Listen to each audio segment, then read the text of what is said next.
अच्छा ये बताओ, टॉपिक अपना का है एटॉमिक मास का है, ठीक है ना। परमाणु जो एटॉमिक मास के बारे में समझने से पहले तुम मास के बारे में बता दो कि मास से क्या समझते हो, द्रव्यमान का मतलब क्या होता है।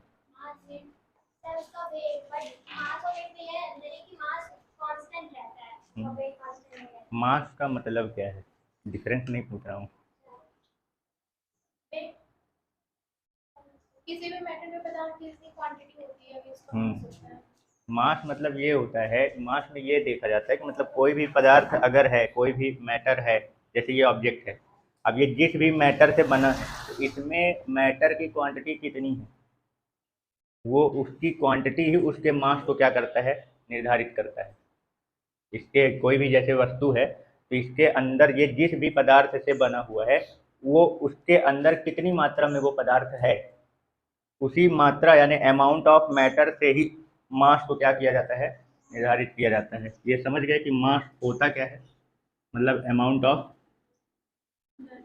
मैटर, मतलब यही मतलब देखा जाता है इसमें, जिसके अंदर मैटर का अमाउंट जितना ज़्यादा होगा, जिस ऑब्जेक्ट में, जिस भी वस्तु में पदार्थ की मात्रा जितनी ज़्यादा होगी मतलब उसका मास भी उतना ही ज़्यादा आएगा। आया समझ में, क्लियर। अब बात ये आती है, अच्छा जो अपन बड़े लेवल का जैसे ऑब्जेक्ट ऑब्जेक्ट होता है इसका मास तो अपन आराम से क्या कर लेते हैं, मेजर कर लेते हैं। इसके लिए बाकायदा बात वगैरह सब क्या है, अच्छे से बने हुए हैं, ठीक है ना। जैसे कोई भी ऑब्जेक्ट का मेजरमेंट करते हो, शक्कर गुड़ जो भी लेने जाते हो सामान वामान, इन सब के लिए मेजर करने के लिए बाट बना हुआ है, 1 किलो 2 10 5 जितने का भी है।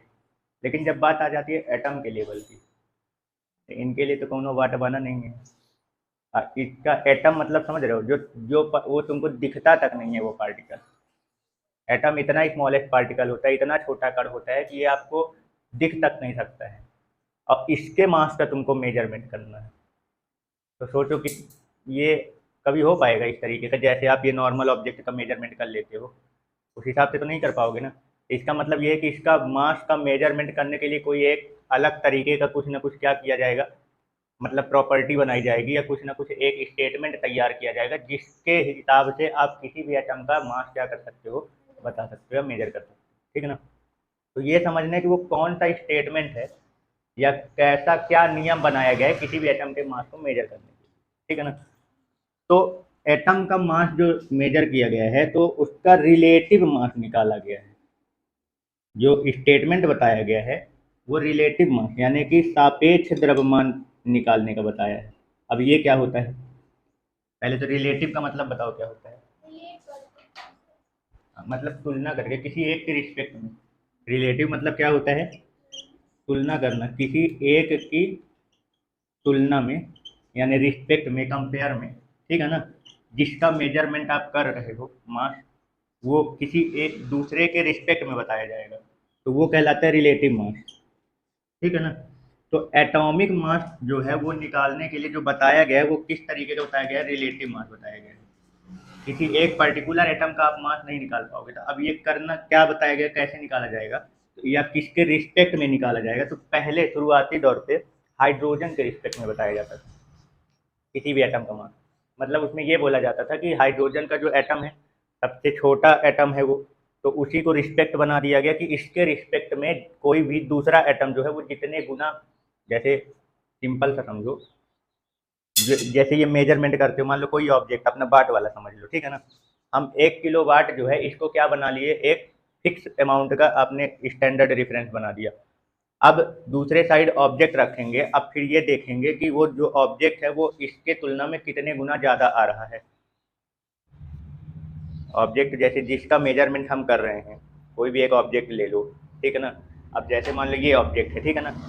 अब इसके सामने एक क्या कर दो, स्टैंडर्ड रेफरेंस रख लो, जैसे 1 किलो का वाट।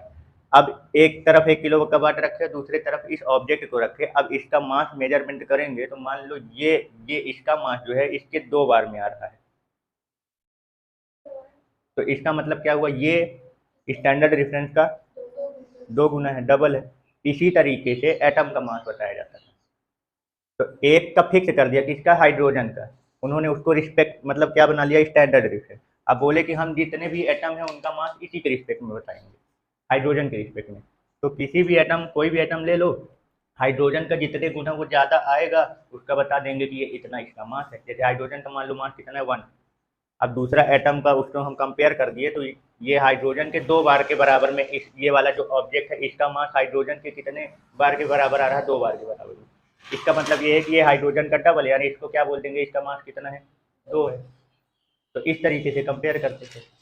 फिर जैसे जैसे समय आगे बढ़ता गया तो फिर हाइड्रोजन को हटा के, क्योंकि हाइड्रोजन अपने यहाँ पे बहुत कम मात्रा में पाया जाता है पूरे इन्वायरमेंट, अपने जहाँ पे हम लोग रह रहे हैं इस इन्वायरमेंट की बात करो, बाकी यूनिवर्स में चले जाओगे तो यूनिवर्स में तो सबसे ज़्यादा यही पाया जाता है ना।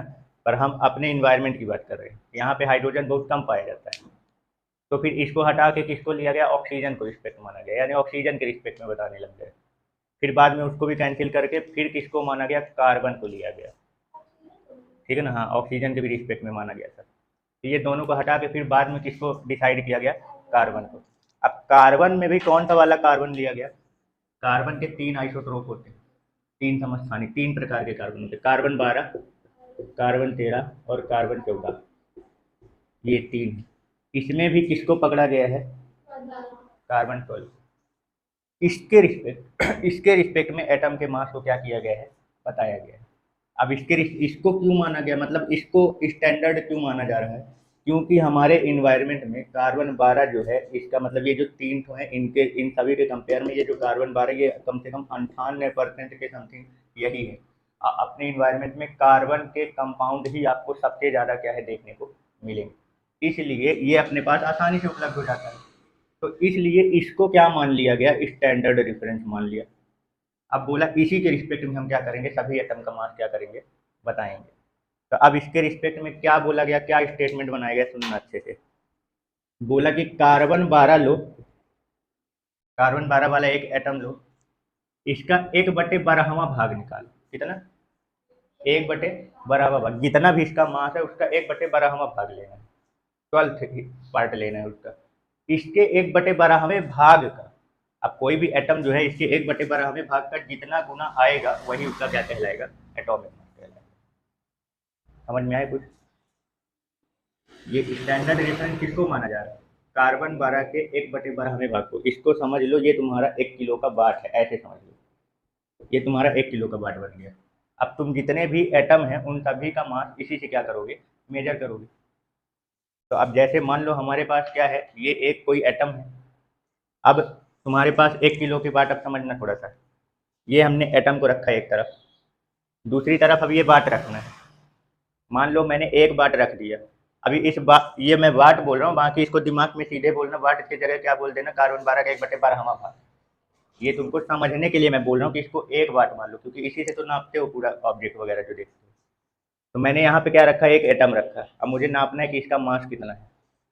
तो अब ये दूसरे साइड क्या रखो, कंपेयर करने के लिए जो तौलते हैं जो, हाँ तो ऐसे समझ। अब इधर एक वाट रखो, तो ये अभी क्या है, ये अभी ज़्यादा ही है इसका, ये नीचे और ये ऊपर है।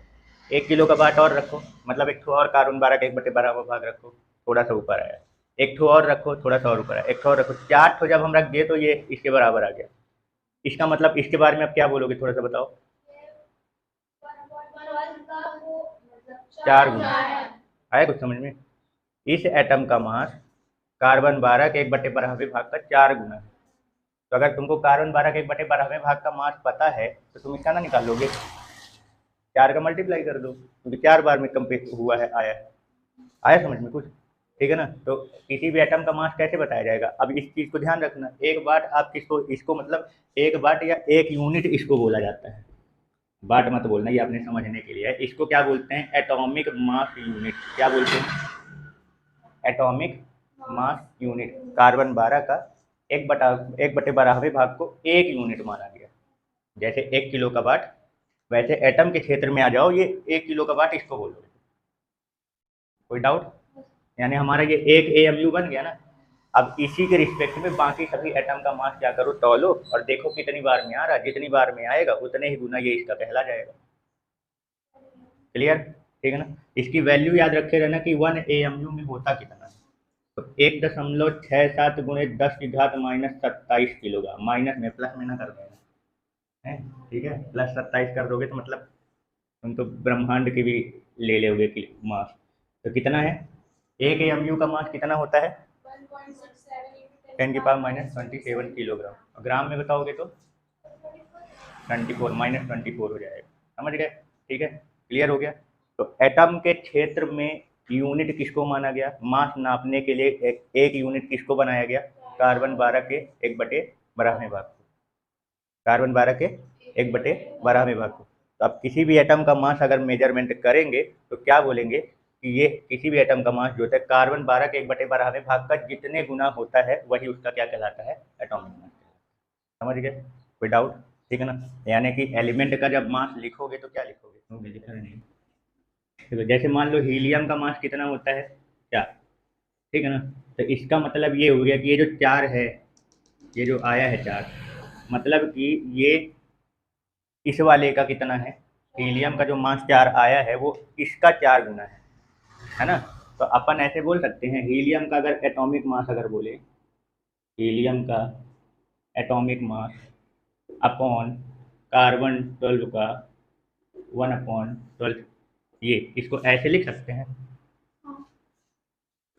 वही चीज़ तो बोल रहा हूँ, इसको इधर भेज दूंगा तो इसका एटॉमिक मास इसका 4 गुना आ तो रहा है। तो अब इसी को परिभाषा में इसी का सूत्र, मतलब ये एग्जाम्पल में समझा दिया। अब इसको सूत्र, ये क्या है? हीलियम एलिमेंट का क्या है? Atomic mass. हीलियम एलिमेंट का एटॉमिक मास यानी किसी भी तत्व का परमाणु द्रव्यमान, तत्व का परमाणु द्रव्यमान यानी कि एलिमेंट का एटॉमिक मास इक्वल टू अपन क्या लिखेंगे? उस एलिमेंट का मास जो भी है, उस एलिमेंट के एक एटम का मास जो है ऊपर लिखेंगे, यानी कि एटॉमिक मास 1 एटम का, ठीक है ना? और डिवाइडेड बाई कार्बन 12 का 1/12। ये क्या बन जाता है? इसका क्या बना देते हैं इस तरीके से सूत्र। बाकी डेफिनेशन क्लियर है ना? कोई कंफ्यूजन तो नहीं है? समझ गए? ठीक है ना? अच्छा, अगर मान लो ये पूछ लिया जाए कि यूनिट बताओ क्या होगी, एटॉमिक मास का यूनिट बताओ क्या होगा?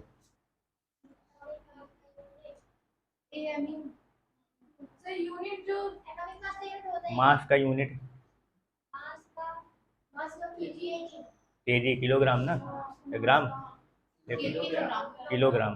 लेकिन यहाँ पे इसका यूनिट जो है वो ये होता ही नहीं है, ध्यान रखना। क्यों? किसी भी एटॉमिक एटम का जो यूनिट होता है, किसी भी एटॉमिक मास का यूनिट जो है वो नहीं होता है।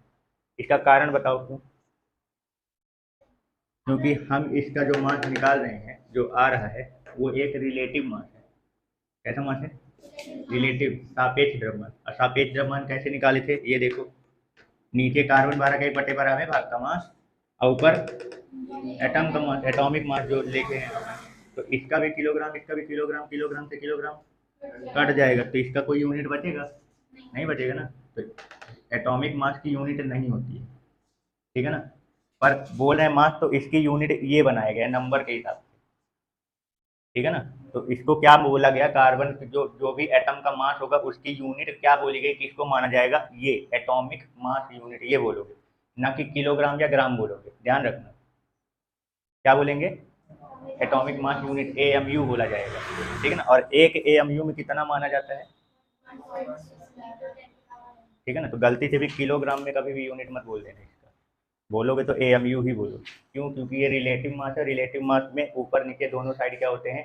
मास ही आते हैं। रिलेटिव मास मतलब ये दो अलग प्रकार के मास का रेशियो आ रहा है, ये अनुपात है। तो जब सेम टाइप की फिजिकल क्वांटिटी का रेशियो निकालोगे, एक ही प्रकार के भौतिक राशि का अनुपात निकालोगे, तो यूनिट कट ना जाएगी दोनों की। भाई ये भी किलोग्राम, ये भी किलोग्राम, किलोग्राम से किलोग्राम कट के कुछ बचा ही नहीं, तो इसकी यूनिट बचती नहीं है। तो फिर क्या बोला जाएगा कि इसको, अब भाई बोलने के लिए, पढ़ने के लिए तो कुछ कुछ ना कुछ तो यूनिट बनाना ही पड़ेगा। तो वो यूनिट क्या बोला, क्या बनाया उन्होंने? Atomic mass unit, AMU। ठीक है, क्लियर हो गया? अच्छा, अब ये बताओ, कार्बन का मास तो जानते हो कितना होता है? 12 होता है। इसका मतलब इसमें कितने AMU है? 12 AMU, क्योंकि कार्बन 12 का 1/12वें भाग को 1 AMU माना गया। अब उसमें 12 का मल्टीप्लाई कर दूंगा तो पूरा आ जाएगा, 12 AMU आ जाएंगे। यानी कि इसका क्या माना जाता है कि कार्बन 12 जो है वो कितने का है? 12 AMU का है। अच्छा, नाइट्रोजन का मास होता है 14। इसका मतलब 14 AMU बोलेंगे ना, क्या बोलेंगे? 14 AMU। और इसके रिस्पेक्ट में डेफिनेशन बोलोगे तो क्या बोलोगे कि नाइट्रोजन जो है वो कार्बन 12 के 1/12वें भाग का 14 गुना। क्लियर हो गया? कोई डाउट एटॉमिक मास में अभी? ठीक है, चलो, मोलिकुलर मास कैसे बताएंगे? इसको भी डिफाइन करो, आणविक द्रव्यमान को। जैसे एटम का बताए हो वैसे ही भाई, आप बोला ना, एटम के क्षेत्र में जो हमारा बाट बना है वो ये है। हाँ, फिर से वही चीज, अब जैसे ये मॉलिक्यूल का मास अपने बताना है, तो ये मॉलिक अब इधर किसको रखना है, उस पूरे मॉलिक्यूल को रखो। अब इधर ये बाट क्या करते जाओ, एक या म्यू वाला बाट क्या करते जाओ, रखते जाओ, तो इसका जितने गुना आएगा वो इसका मॉलिक्यूलर मास कहलाएगा। तो किसी भी कंपाउंड का यानी यौगिक के एक मॉलिक्यूल का जो मास होता है वो कैसे बताया जाएगा, वो वही सेम टू सेम कार्बन 12 के 1/12वें भाग का जितने गुना हो आएगा वही उसका क्या कहलाएगा, मॉलिक्यूलर मास। सेम, समझ गए। एटॉमिक मास बोलेगा तो एटम के लिए बोलोगे, अब मॉलिक्यूलर यानी आणविक द्रव्यमान बोलेगा तो इधर साइड किसको रखना है, मॉलिक्यूल को रख देना है। अब बाकी कंपैरिजन किससे करना है, बाट हमारा तो यही बना है, तो कंपैरिजन तो इसी से करेंगे अपन। आया कुछ? हाँ, उसमें एलिमेंट है ना, एलिमेंट के किसी भी एटम का मास जो निकालेंगे तो कार्बन 12 के 1/12वें भाग का जितने गुना आएगा वो उस एलिमेंट का एटॉमिक मास कहलाएगा। अब मॉलिक्यूल से पूरा क्या तैयार होता है, कंपाउंड। तो अपन क्या बोला, किसी कंपाउंड के एक मॉलिक्यूल यानी किसी यौगिक के एक अणु का जो द्रव्यमान होगा वो भी कार्बन 12 के 1/12वें भाग का जितने गुना होता है। अब जैसे एक एग्जांपल लेता हूँ, ये H2O है, एक यहाँ पे 2 हाइड्रोजन है, एक हाइड्रोजन का जो होता है वो क्या माना जाता है, 1, तो 2 × 1 प्लस एक ऑक्सीजन 16, ये 16 कितना आ गया, 18। अब जरा इसका मतलब बताओ ये क्या है, ये इसका मास है C12 × 1/12 का 18 गुना मॉलिक्यूलर मास। समझ गए, मतलब इसमें तुम 18 का मल्टीप्लाई कर दोगे तो किलोग्राम में किसका मास आ जाएगा, H2O का। समझ गए, वही चीज है, कंपैरिजन करने के लिए अपने पास ये यूनिट आप बना चुके हो यहाँ पे, ठीक है ना। तो ये क्या आया है कि कितने गुना है, ये जो वैल्यू आप निकालते हो ये क्या निकलता है, हमने जो बाट बनाया है, जो AMU बनाया है उसका ये कितने गुना है ये आप बताता है। अब आपको किलोग्राम में मास चाहिए तो एक AMU यानी आपके एक बाट में जितने किलोग्राम आता है उससे क्या कर दो, मल्टीप्लाई कर दो, तो वो किलोग्राम में आंसर दे देगा। आ गया समझ में, ठीक है, कोई डाउट। चलो देखो, अब पूरे इसको एटम और मॉलिक्यूल के साथ एक एग्जांपल समझते हैं, ठीक है ना। मान लो हमको H2SO4 का बताना है, H2SO4 का किलोग्राम में मास बताना है, ठीक है ना।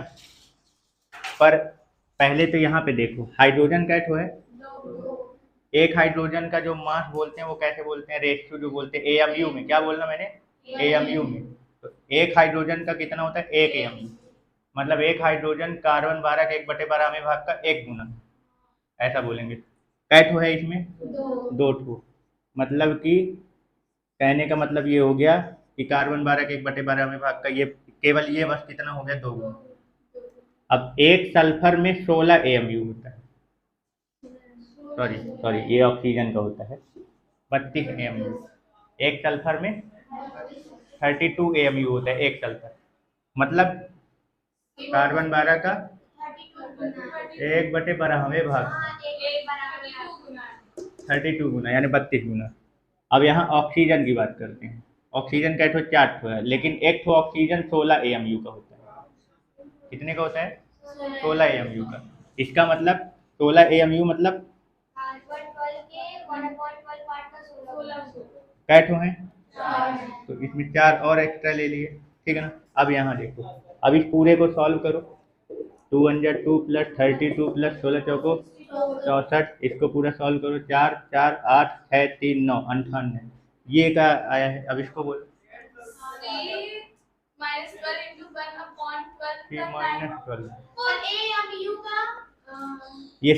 ये मतलब अभी क्या आ रहा है, AMU में आ रहा पूरा, ये 98 AMU आया है। इसका मतलब ये हुआ कि जो H2SO4 है वो कार्बन 12 के 1/12वें भाग का 98 गुना है, ठीक है ना।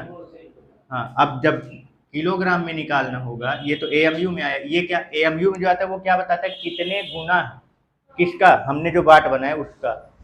अब हमारे बाट में कितने किलोग्राम का है, तो 98 गुणे 1.67 गुणे 10⁻27 किलोग्राम का मल्टीप्लाई कर दोगे तो इसका आंसर किलोग्राम में आ जाएगा। आगे समझ में क्या है, क्लियर हो गया। ग्राम एटॉमिक या मॉलिक्यूलर मास, ग्राम परमाणु या ग्राम अणु द्रव्यमान। अब पहले तो इस हेडिंग का मतलब समझ लो कि ये बोला क्या है।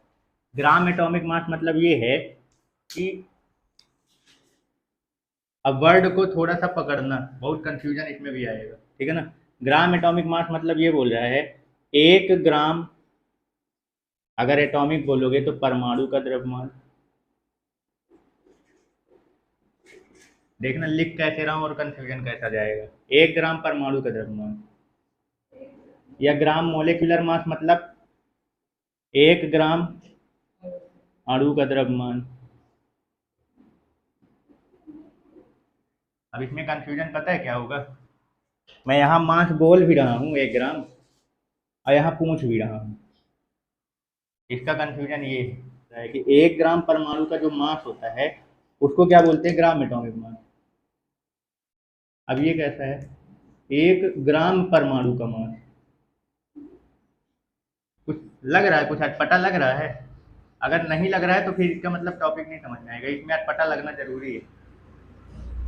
हमने बोला 1 ग्राम परमाणु का मास कितना है, मास मैं खुद ही दे रहा हूँ, अब पूछ रहा हूँ कि उसका बताओ। कंफ्यूजन आ रहा है ना, कंफ्यूजन आ रहा है ना। कंफ्यूजन किस चीज का आ रहा है, पहले से ही ग्राम बोल रखा है और फिर उसका पूछ भी रहा है। तो अब इस कंफ्यूजन को समझना ये कैसे दूर किया गया, एक्चुअली में है क्या। अब यहाँ पे तुमको ये समझना है कि एक्चुअली में ग्राम एटम क्या है। तो एक्चुअली में यहाँ जो 1 ग्राम एटम है ना, ये मास ना हुआ है, ये नंबर ऑफ एटम है। इसमें यही कंफ्यूजन है। यहाँ पे ये जो 1 ग्राम मैंने परमाणु बोला है ना, तो ये यहाँ मास नहीं है, इस चीज का कंफ्यूजन ध्यान रखना। बल्कि ये 1 ग्राम एटम मतलब यहाँ कितने एटम हैं, नंबर ऑफ एटम है वो। 1 ग्राम एटम मतलब नंबर ऑफ एटम, परमाणु की संख्या। 1 ग्राम परमाणु में जितने परमाणु आ रहे हैं उसका मास 1 ग्राम एटॉमिक मास कहलाता है। समझे, नहीं समझ में आया, चलो इधर समझो। ये 1 ग्राम एटम पहले कंफर्म करो। अब तुमको क्या करना है, वही चीज करो। तराजू लो, अब तुम्हें उधर 1 ग्राम का बाट रखना है, कितने का, 1 ग्राम का। अब यहाँ AMU वाला ना हुआ है, ठीक है ना, 1 ग्राम है यहाँ, ये जो सब्जी वब्जी वाला नापने वाला रहता है, हाँ वही है यहाँ पे ले लो। 1 ग्राम लो। अब इधर तुम मॉलिक्यूल धरना चालू करो या एटम, जैसे हाइड्रोजन है, हाइड्रोजन का 1 एटम लिए, ये हाइड्रोजन एटम यहाँ रखना चालू करो। उधर 1 ग्राम है, ठीक है ना, वो अभी ज़्यादा नीचे है, ये 1 ग्राम बहुत बड़ा होता है इनके लिए, ठीक है ना। ये हाइड्रोजन एटम लो।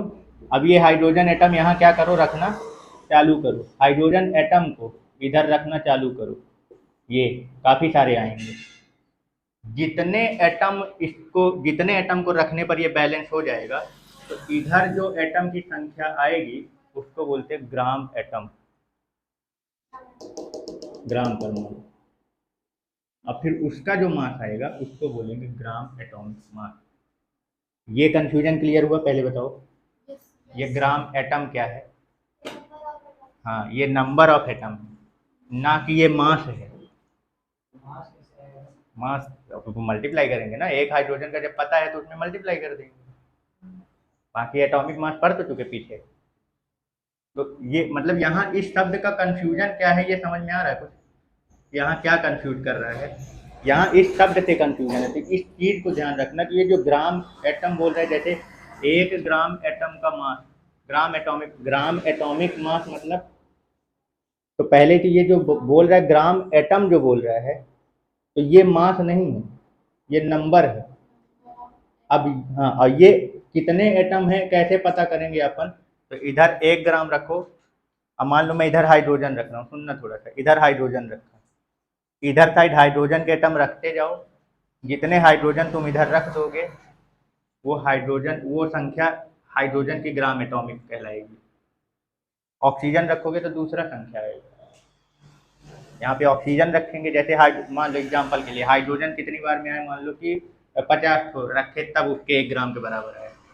ऑक्सीजन मान लो 20 के बराबर आ गया, तो ऑक्सीजन का ग्राम एटॉमिक कितना हुआ 20, हाइड्रोजन का ग्राम एटॉमिक कितना हुआ 50।